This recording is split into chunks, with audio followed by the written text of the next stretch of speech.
Sabiti ewdde emikutu gya Facebook ne Twitter gyalangirira nti Nandala yali yeegwaniza ekifo ekyo wabula ye nga tannavaayo kulaga kituufu. Leero alangiridde nga bw'agenda okuvuganya ne Nabilah ssaako ne Kasiano Wadri mu kifo kino. Leero nno lwasoose okuvaayo mu lukale n'alaga obwagazi bwe. Ngenda kukikola ntya nga mukimanyi nesimbawo nga FDC president mu 2012 nengwa ekindooza tekyali kiseera kyange. Kyali kiseera kyaje n'omuntu. Kati saawa zino FDC yeetaaga secretary general wa Leero bona bakwalifayinga kuba secretary general. Naye abalala bajjo abalala benkya. Naye wa Leero ye Nandala. Mafabi agamba nti alina ebintu byalaba ebyetaagisa ekibiina kino okufuna omuzinzi okuvuganya ku ntebe y'omukulembeze w'eggwanga.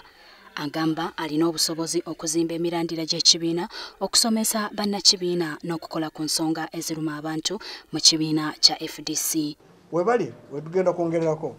Mmanyi bwe nava ndi madam member wa FDC, just a member, bwe nava ku leader of opposition. Kati njagala kugenda tutandika okuzimba FDC bupya. Ba district secretary general baffe bagale n'amaanyi batwale party yaffe ku constituency paka ku grassroots.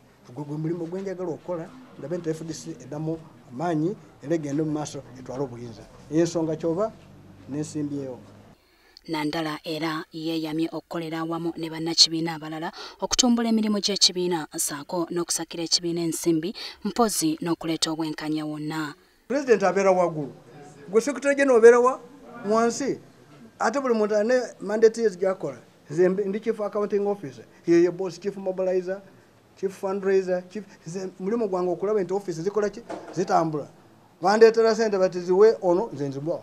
Bwebanga tiziriwe ngenda kusala amagezi nzireete nzikuwe. Olaba ekibiina nga kigenda mu maaso. Jocelyn Nakibule, WBS TV, Ekyambogo.